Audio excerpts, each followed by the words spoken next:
Hello, everyone, and welcome to Speaking of Everything here on YouTube, Facebook, and on Hot 99.9 FM radio. With me, I have a very, very dynamic gentleman. Man, I wish we had more like him in St. Martin.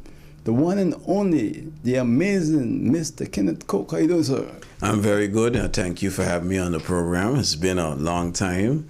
I'd like to say hello to your viewers and listeners, and I'm happy to be here with you. No, it's an honor to have you here. You are an amazing St. Martin. The reason why I say an amazing St. Martin, I remember how you started off as a young man. And there are not many people with that kind of commitment, dedication, and willingness to succeed. And what you did as a young man, I want to start the show off by asking you, because we have a whole new different audience today who don't really know you. So before we get into what you're doing now, what you've done, you remember those days when you set off to make sure that you got the money needed to get a scholarship to go and study?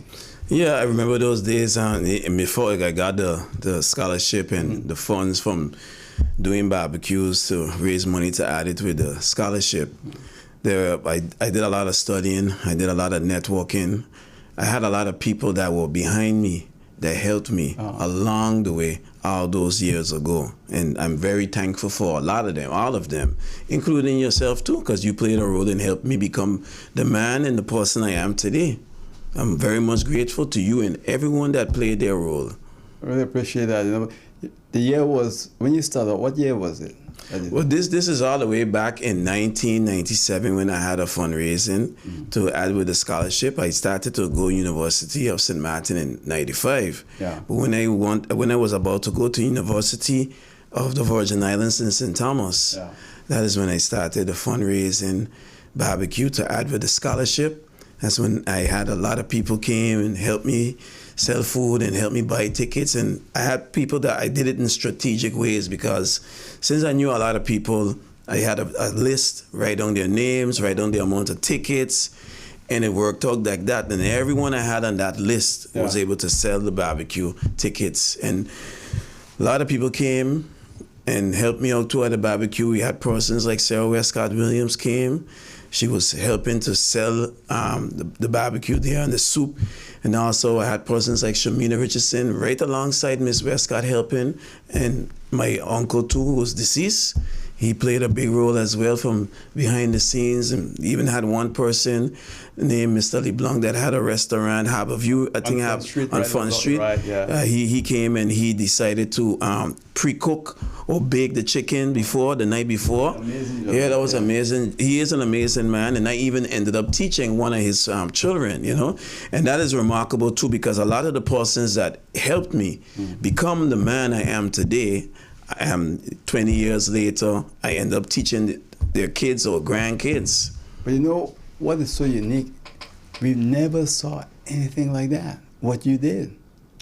Oh, you mean because I went on the media, went on every radio station? Yes, I was all over. Yeah, I was pushing in marketing because, education, I was told by my grandfather when I was growing up, he said it's the best weapon against poverty. One of the best weapons, he said. And he said, you can have all the money in the world, but if you don't have an education, you will have a difficult time in this life. If you have influential persons in your life and you don't have education, you can get a certain distance. But if you have that education, it will help you go real far. So today now, or 20-something years later, you establish yourself as a teacher at what school? Well, I'm teaching at the St. Martin Academy, the academic section. I've been there for the last 20 years. I enjoy it a lot. I also worked at the PSV sections as well. Okay. In the beginning, I worked at both sections. I had about almost 500 students. Wow. Combined both sections. And then it is a tremendous amount of students. And then I was sent down by the academic section about 14, 15, 16 years ago. And that's where I am still located. Wow. You are, and I don't use this term often for a St. Martin that is your age, You are a remarkable St. Martin man. You know, because when you look at St. Martin today and where we are and what we're going through, and you look at young people today, I don't see that kind of fire burning in them like I saw in you. Well, you see, what also helped me to be the person I am is I looked at local role models who were 20, 30 years older than me. I also used that to help me motivate myself too, to try to become the person I am today. I use that as well. You also author. Yes, I've written 3 books. I'm also currently working on a book with games, because in my classroom for the last 22 years, because I taught a year at St. Dominic as well, and when I graduated from the University of the Virgin Islands, I taught 1 year in St. Thomas. And for the last 22 years, I don't lecture students. I use games, make my class fun, because the subject I teach, you know, most students don't love history. Yeah. They don't love civics. But I use games to make it fun and enjoyable for them. And then now recently, I've started having students to give speeches about current events on this, current problems on this country, and then I ask them to give the consequences, and I ask them to give me solutions, and I ask them to go and stand up in front of the class and dressed as well as you in front of the class and give speeches and explain themselves how we can best tackle our social ills that we have. So they mentioned me too? Well, you see, you're mentioned in the handbook that I have been working on, the St. Martin History and Civics handbook. There's a section where I talk about you launching Speaking of Everything in 1984, and then talking about the live program that you did that you're still doing for a very, very long time. You know, and it was inside that section of the handbook, it stated that your show is groundbreaking. You are a trailblazer. So that was also mentioned too. And they know the kids, them, they know me? No, well, this generation don't know you. Most of them don't know who you are. So I had to explain them who you are. They don't know a lot of the local icons and legends. I mean, for example, next week class, there's a book about St. Martin. You're in that book too, about musicians, painters, snapshots. And for example, next week, they're going to learn more about the Mighty Dove, for example. Just this week, they learned about Anastasia Lamini, the Lady of Music. They never knew that. And then I told them that Miss Lamini was one of my teachers at the Sister Magda School, all the way back between 1980 to 1987. They were like, they didn't know that. There's a lot of things they didn't know, but they're going to know. But it's amazing because my daughter was an attorney, was at Point Blanche prison one time. And when they saw her, they started calling out. They said, "Tell your father how they're treating us here at Point Blanche prison." So I'm surprised. They may not know me in your classroom, but I'm surprised when I drive on the road or wherever I go, you know. I'm surprised that young people still recognize me because we're on YouTube, Facebook, and on the radio, but not on traditional television like we used to be, you know. But I think we've come a long way. And what you're doing is important because I can't recall any teacher doing that. And I always used to say, and I know a lot of people got offended when I said it, that if you want a good teacher to teach your children, you need someone from St. Martin who've grown up here, who understand the people, the culture. That could be the best teacher. Not always, but I think you're a representative of that. Well, I definitely agree with you.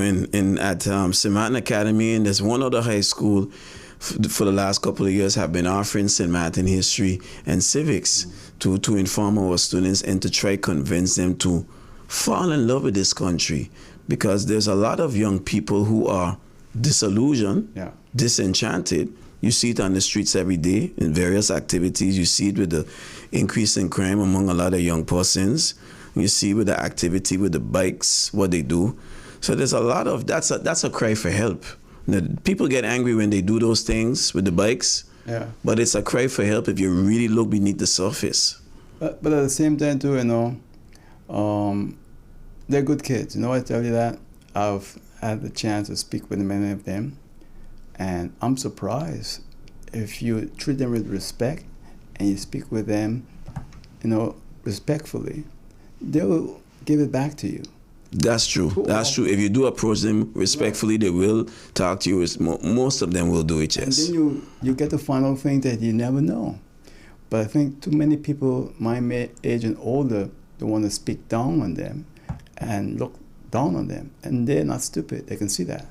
That is true. That is true. You do have to have conversations with them, and you have to show them that you care. Yeah. And that's what you probably did. You showed them that you care and that you were willing to listen to them. And that's what they're looking for. Yeah. I want to jump back. I like to jump back and forth in my interviews. No, yeah, I know that. I know that. St. Thomas, where you studied, right? Yes. What was it like? St. Thomas was a wonderful place. It was, to be honest, I'm 50 years of age. I love St. Martin. I've had a lot of good times in St. Martin. But in St. Thomas, the chapter of my life, St. Thomas was one of the best times I've ever lived on this earth. Right. I had a tremendous amount of fun. I learned a whole lot. And what I noticed about St. Thomas, they have a lot of problems that are similar to ours.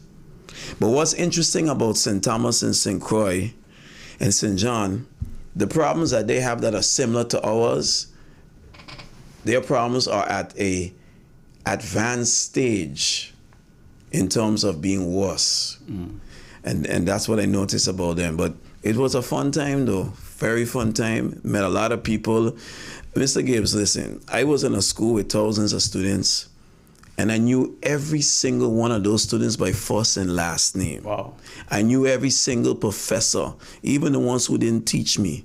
I knew the janitors, the cleaners, the security guards by first and last name, because I love interacting with people. I love meeting people. I love talking to people.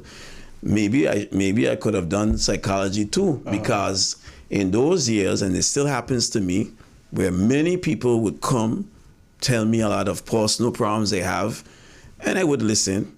I don't mind listening. So it was a good time, really good time. That's nice to hear. I was in St. Thomas about in 2009. And it was the first time I went back to St. Thomas, because as a little boy, I used to go there often. And I was kind of disappointed. I was trying to compare it to St. Martin. I still prefer St. Martin. You know? Yeah, I prefer St. Martin too. I prefer St. Martin too as well. But I like St. Croix, by the way. I used to like St. Croix more than St. Thomas. Well, St. Croix to me is very boring. Yeah. I spent a semester there. Really didn't have much there to do for relaxation. And so St. Thomas had much more activities. Yeah. Much more faster. Yeah, it's much more faster. St. Croix, if you go to one district in St. Croix and you leave that area, you've seen miles and miles of bush. Yeah. I didn't really like that. I didn't really like that at all. I love the nature part, so I guess that's the difference between the two of us. Yes. And a lot of things are very, very far away. And because the university in St. Croix, it's very far from both towns, Christiansted and Frederiksted. Very far. And, you know, I'm a person that likes to run every day, and sometimes I want to walk from one district to the next. I could do that. Not in St. Croix. You can't do that in St. Croix. I remember one time I went talking in St. Croix one night, and I couldn't get a taxi. I couldn't get a ride. And I walked it in the night. And this was early in the morning, and it took me a while to reach the university. Yeah. And it's certain parts was pitch black, and you've seen a lot of bush. And I just walk in as fast as I could. All right. In case you just joined us, this is Speaking of Everything on YouTube, Facebook, and Hot 99.9 FM Radio. My guest is Mr. Kenneth Cook. He's a local St. Martin teacher, author. Also, you did something else too. You were publishing weekly. I'm going to ask you about that. All right? Your weekly article. So when we come back, we will continue right here. No, I have to continue a little on because the commercial isn't queued up yet. You were writing in the Daily Herald, right? What happened there? Well, I did that from 2008 until last year. Yeah. That was a lot of fun too.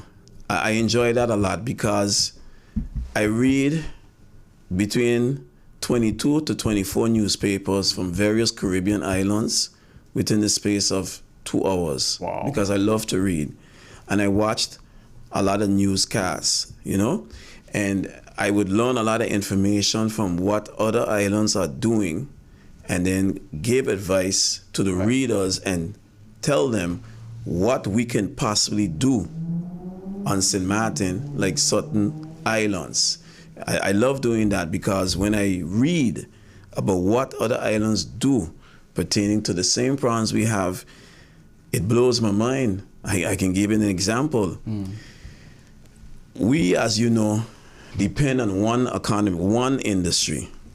And we all know that's not good. It's not good to put all your eggs in one basket. You gotta have different streams of income, various industries. Yes, it's hard to do that here, but it's not impossible. Because if small islands like the Cayman Islands that has about 5 industries, and Turks and Caicos has 3, and these islands can have millions, hundreds of millions of reserves in the bank. If we were in the same position, just imagine what we could have done. Because, for example, in 2020, when we had the pandemic, the Cayman Islands government stated that they had $660 million in the bank. Now, you know they have a mother country like us. They have England as their mother country. The Cayman Islands government, because they had so much money in the bank, they didn't have to go and borrow money from England. They didn't need liquidity support like we needed. And you know, when we received the liquidity support in each tranche, conditions, as we all remember, was attached to each tranche we received. Now, the Cayman Islands and Turks and Caicos didn't experience that because they had hundreds of millions of dollars in reserves. And that is a stage I would like to see this country reach financially. Can it happen? I believe it can, but we will see.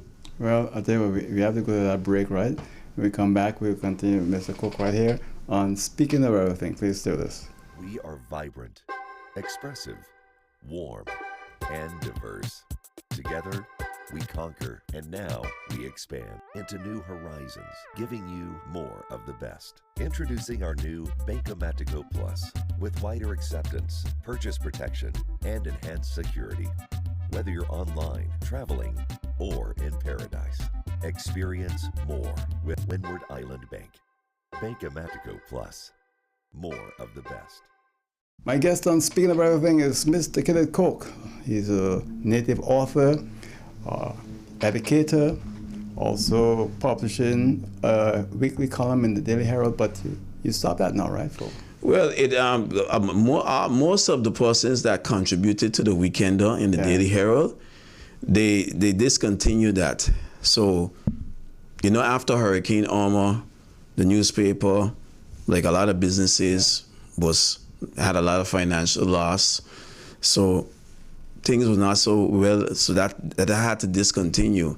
I would have loved to continue to do it, but circumstances changed.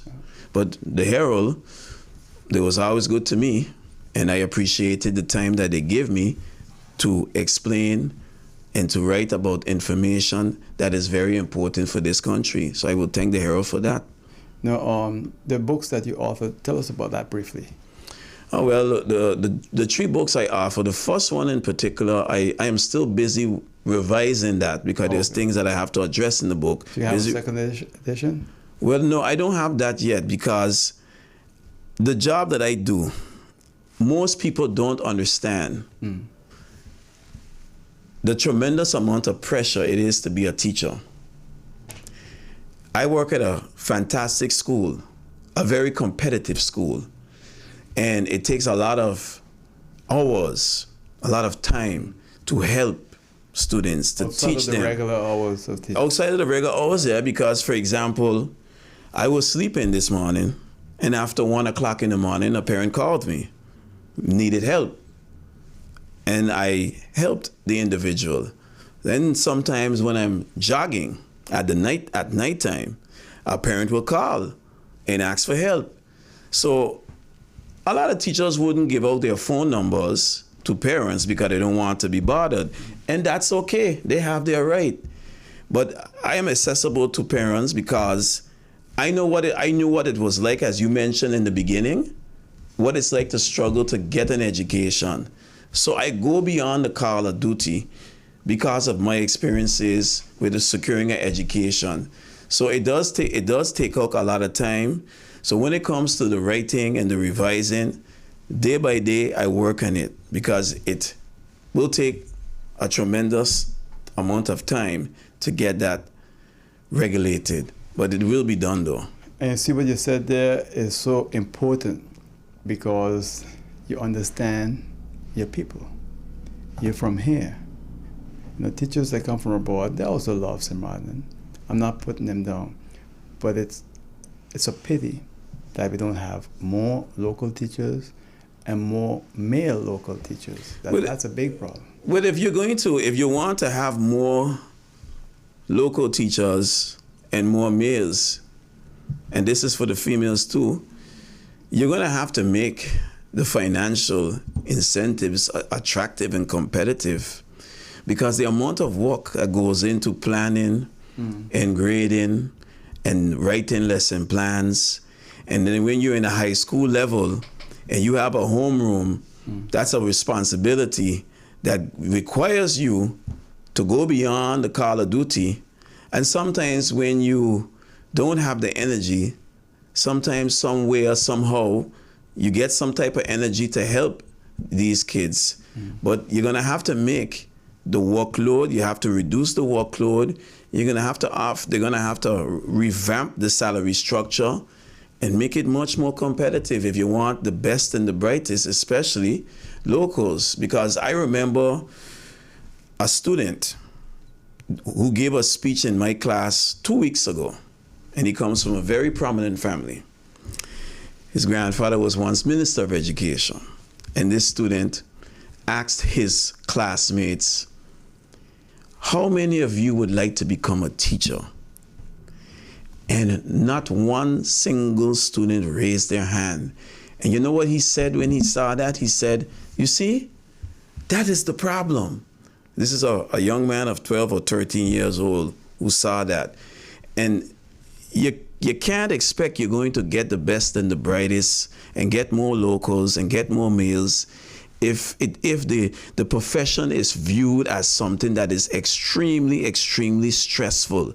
The teachers are the foundation of any nation.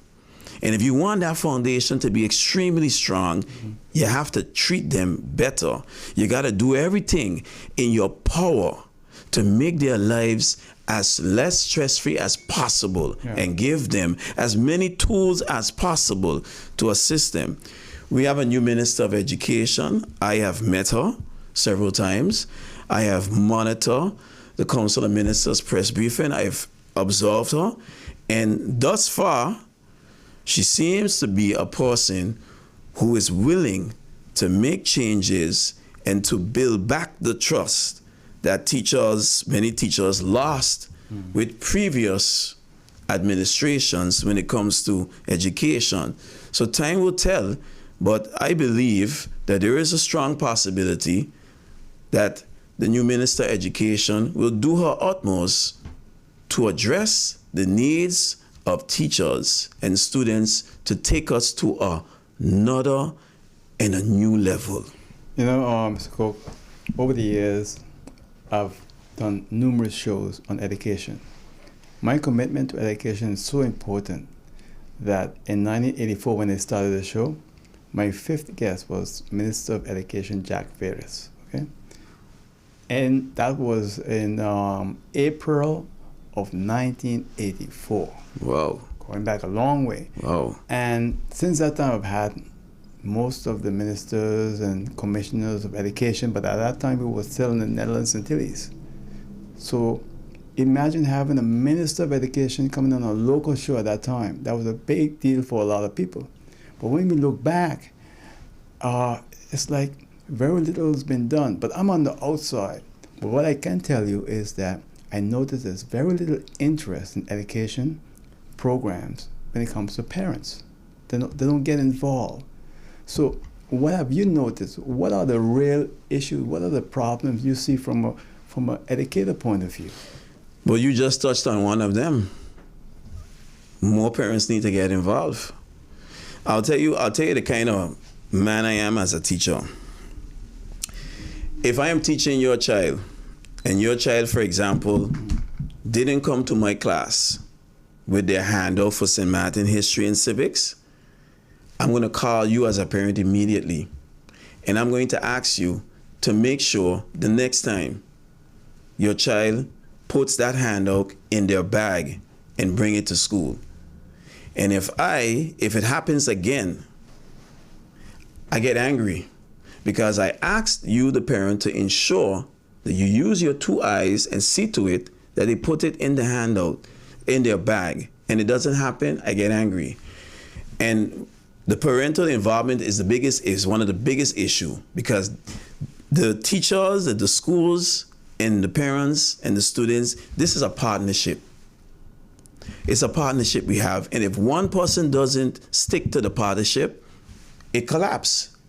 And that's the problem. For me, one of the biggest issues is the parental involvement. More parents have to get involved. And another thing that peeves me, some parents would tell me when I call them and I talk to them about certain issues pertaining to their children, some of them would tell me, yeah, but I'm a single parent. And I would say to some of them, but this child didn't ask to be born. They didn't ask to be born, and you cannot say that you're tired for your child education. You can't say that. I know parents that have 5, 6, 7 children, and they work 2 jobs, and they don't have a high school diploma. But somehow, they were able to make sure that their 5 or 4 or 6 or 7 or 3, how many kids they have, was able to be successful. And so that issue with the parents, more of them definitely have to get involved without excuses. You have to go the extra mile for your child. How do you see between boys and girls in the classroom in terms of? Well, you see, no, that's a very interesting question, because you came with it indirectly before. The students are so accustomed of females teachers, because once in a blue moon, I would hear a student call me miss by accident, because they're so used to seeing a female in front of them in a classroom. It takes them a while to get adjusted to a male. But we need more males for sure, and we need males that are strict. Not just males, but strict. And also females too, more of them needs to be strict. Because I remember when I attended the Milton Peters College in 1988, 89, 90, all of my teachers, every single one of them were strict. None of them were soft. All of them were strict. So you couldn't get away with things so easy. And that too helped me to be a teacher. Every single teacher I had at Milton Peters, they were all on the same page when it came to applying the rules, executing the rules. They were all on the same page. There was no disunity. There was unity in that. And because of those, because it was only one female teacher I had, which is Miss Franca, Keith Franca's sister. Right. That was the only female teacher I had at that time. Everybody else was a male. Mr. Priest, Mr. Whitfield, Minnie Tillman, all those men were on the same page. And that is what students need. They need structure, they need discipline as well. Because in my classroom, I don't talk a lot. I'm going to talk to you maybe once or twice. When I give you the look, you obey and they listen. And that's one of the things I believe in too. You have more boys than girls in your classroom, or? Yes, sometimes you have some classes that have just as much as boys and girls, the same amount, or sometimes you have a little bit more boys, a little bit more girls. You have that too. So you teach civics, St. Martin history? Yes, and for the most part of it too, the most time I was there, that I'm there, I also taught social studies to third farmers. And there was a period years ago where I also taught fourth and fifth farm social studies to to those students. And then I remember when I was teaching at St. Dominic, at one time I was teaching geography.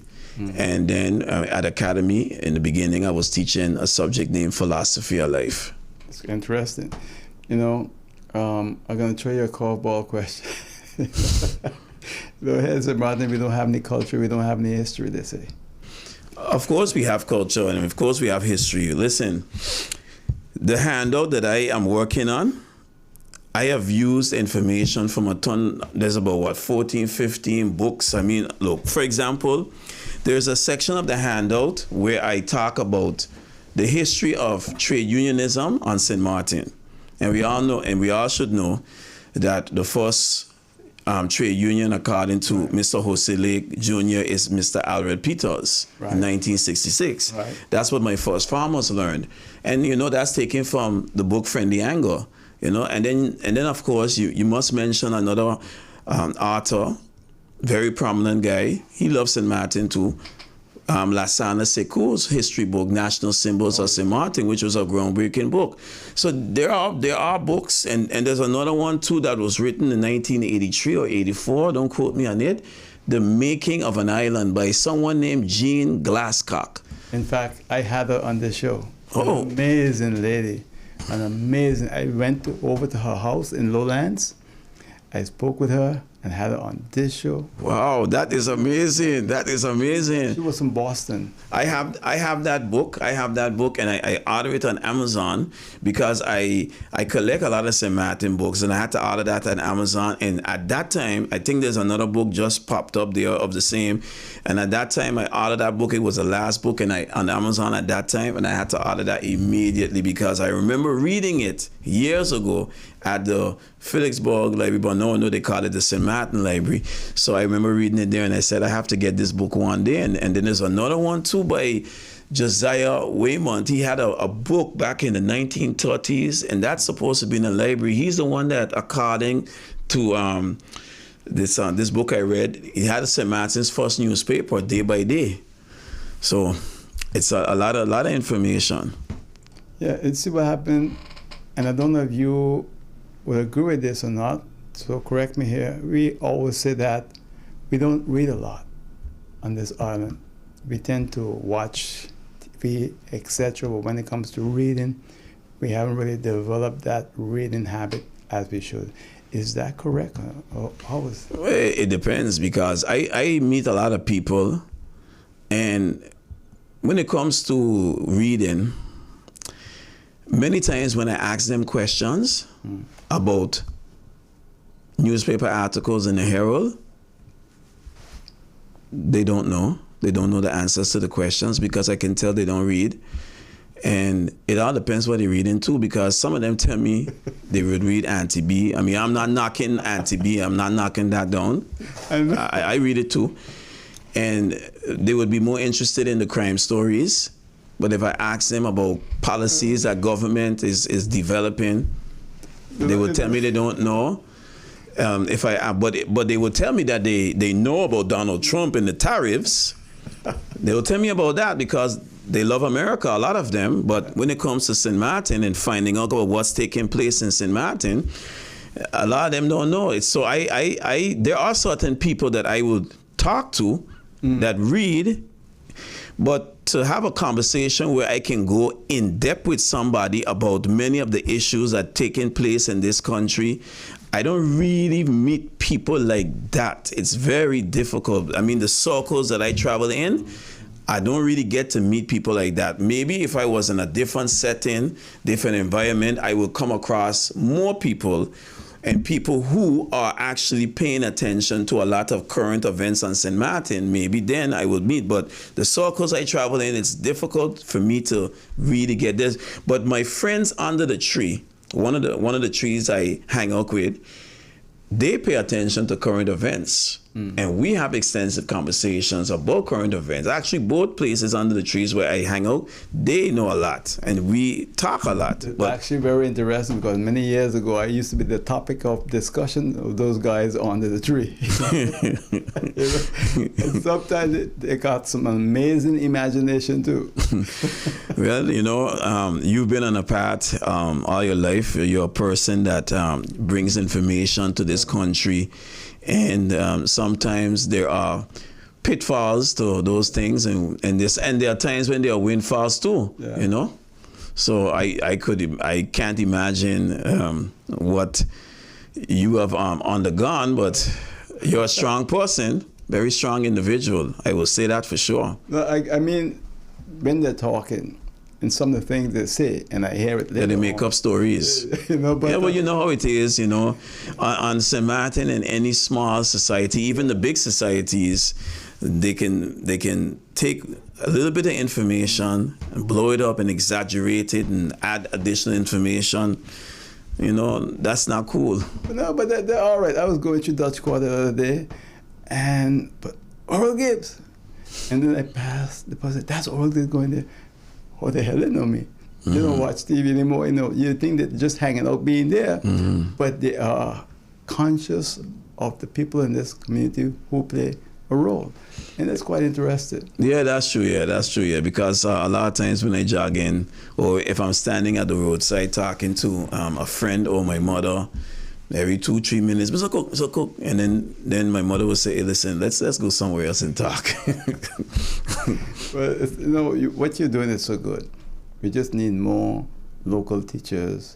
And, I had Stuart Johnson, who was also a teacher from he taught at the Genovese School. But he went through that whole teacher education program locally. You did yours in the U.S. Virgin Islands. Well, in the beginning, I did it at University of St. Martin. I was there first, and then I went to University of the Virgin Islands. But they're much more established in terms of that whole curriculum and everything. Oh, they've been there from 1960s or beginning 70s. They're a long, long time, and there's a difference too with them.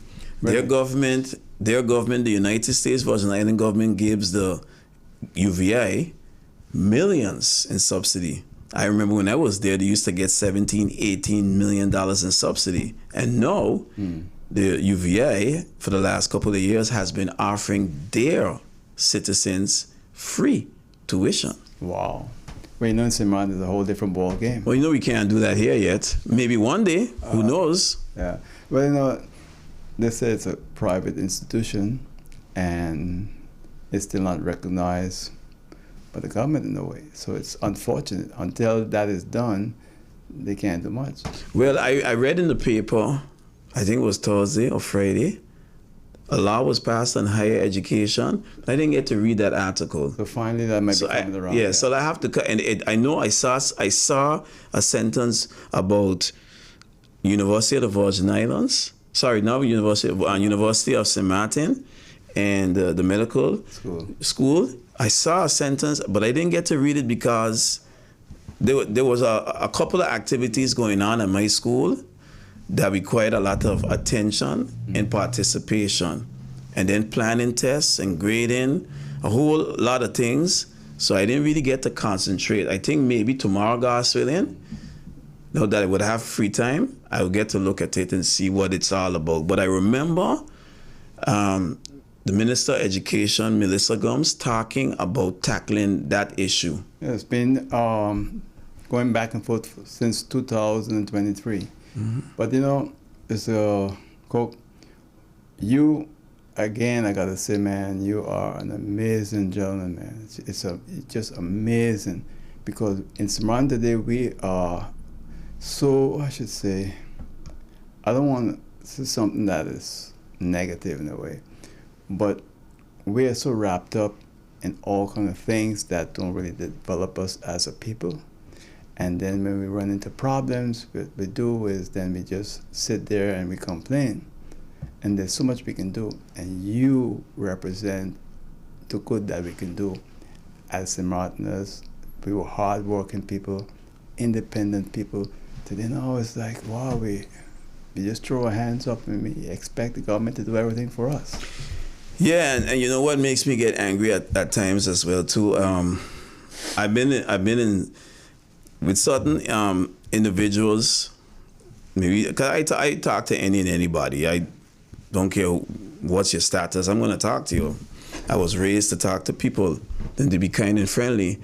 And sometimes I would be maybe on a bus coming home, and I would hear persons from different nations, and I heard it a couple of times, would say that all St. Martiners are lazy. Oh, that gets me upset when I hear that. But that's not true, because I know you're a St. Martin, no? Right, yeah. And definitely you're not lazy. Definitely not. Because look how long you have your shows in existence. And there's a lot of other St. Martiners your age and others in their 40s and 30s, I know personally, who work extremely hard. Just the road where I live, how close to where I live, Blyden Drive, which is a St. Martin family. A big St. Martin family. A big St. Martin family, and they're my family too. And we have a number of St. Martiners on that road that are my age, some younger than me, and a couple of them have managerial positions in the airport. We have the one of them used to live on that block. Her mom is still there. She's a teacher. You have another one in management in the bank. You have another one that works all as in management. And these are persons that I know. They're in my age category. Some of them are a little younger, and they work extremely hard. There's another one in the first house coming up. They work hard too. So to say that many of our people are lazy, that not yet to say many or all, that's not factual. It's not true. But you know how it is. Well, you know, there are some St. Martin people who are ashamed to say they're from here.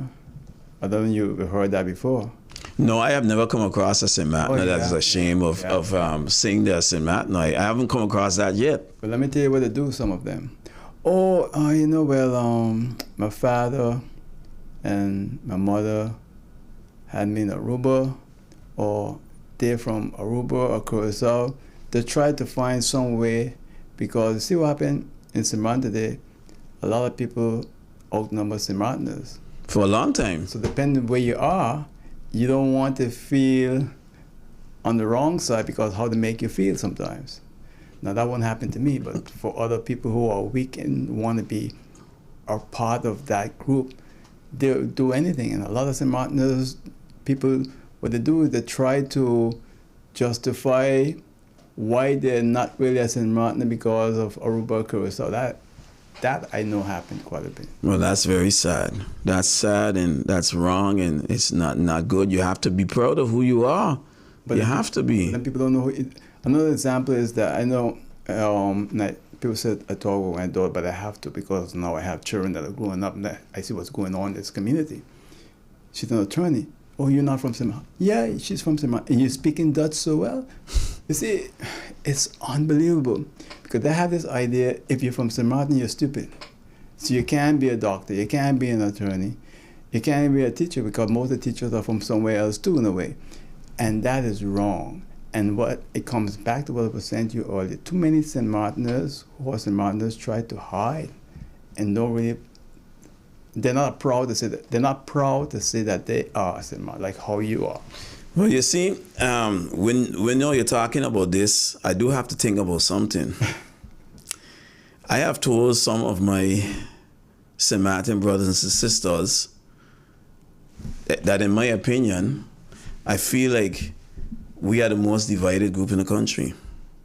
I see other groups of people from different nations work together, but a lot of times, a lot of our people are not united. And that's not good at all. We have to work on that. Yeah, but see what happened, if you are united as a St. Martin people, then a lot of people don't like that either. It's good how it is right now, actually, because then everyone can do what they want, and all those other subcultures are slowly becoming dominant, while the dominant culture is slowly becoming a subculture, which is unfortunate. And that's, at the same time, I see a transformation taking place, a whole new St. Martin culture. I mentioned earlier about reading about other islands, and in places like Bermuda, Turks and Caicos, they put their people first in every sense of the word. Even in Aruba, Aruba. They put their people first. Yeah. But that's something that... And nothing wrong with that. No, I mean, a lot of islands do it. I mean, we just mentioned 3 as an example, and there's other islands that do it, but... Anguilla? Yes, Anguilla do it too, but there are people that would or do get angry about that. And that is disturbing. You want to get a person... there's some young people in St. Martin, they feel like they are not a part of St. Martin, and they were born here. And when they run into a problem with others, they say something that get people angry. You know what it is? Tell me. I born here. Because that's all, you see, that is so powerful. That's all they have. They may not have a good job, they may not have a house or what have you, or they may not own property, but you know, they got something that nobody can take away, no matter what. They say it, they throw it in their face and they get angry. I born here. Yes, I know people that do that, that say that, you know. I say that. As a last alternative, you know what I mean? Yes, I know. But I'll tell you. You can't take that to the bank, by the way. But I'll tell you, you see, the thing is with me, though, although I'm aware that many of our people are not united, I try my best, my very best, to have a harmonious relationship with as much people as possible that are from St. Martin. And also, I work well with many persons that are from different nations, because that's one of the reasons why I read a lot about different cultures and the history of different islands, and pay attention to current events, because a lot of times when I talk to somebody from different islands, they get amazed that I learn a lot about their country. And some of them tell me, Kenneth, some of the things you're telling me that are going on today and last week, we don't even know, yeah. you know? So I don't have a problem with anybody from any nation. I don't. I get along with a lot of people from different countries. I don't have a problem. But I would like to see our people work together. And when I say our people, I'm talking about St. Martin people, that we try to find different ways to be united. You understand? And things have changed a lot, because I remember long time ago, when you go to a gathering of family members, and hey, that's Joe, you know, that's Joe's son? Yeah. We don't have that anymore, because a lot of times you will be walking the road and you don't know that certain people is your first or second or third cousin. And we have lost that too, and we need that as well. That needs to come back too. I agree, and the only place where we meet each other now is at funerals. Yes, that's true, and we need to meet more often. But who's going to do it? Who's going to bring us together? And how it's going to happen? These are questions I always have. We have to start one person at a time. Yes, it will take time, yes. One person at a time, yes. But again, it's like the Stone Age man, you know. He had no doors on his house. And then he got $1. And then he put a door. He rolled a stone in front of his cave, right? Mm-hmm. We got $1 and we changed. In the 60s, man, we were all united, all together.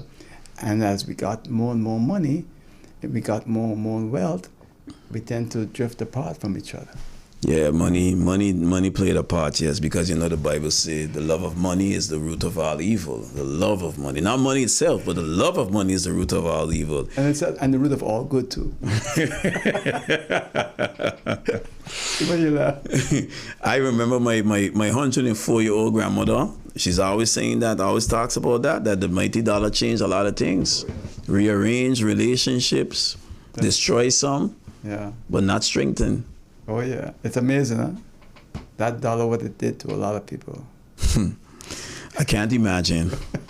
But at the same time, look at St. Martin today. You know, we also, I think, a very prosperous island. The problem is our people haven't grown with that prosperity.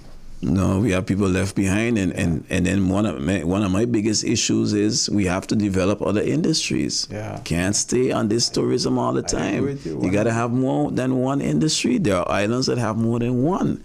And they got people that tell me, we can't do it. Of course we can. We have a lot of smart people here. Yeah.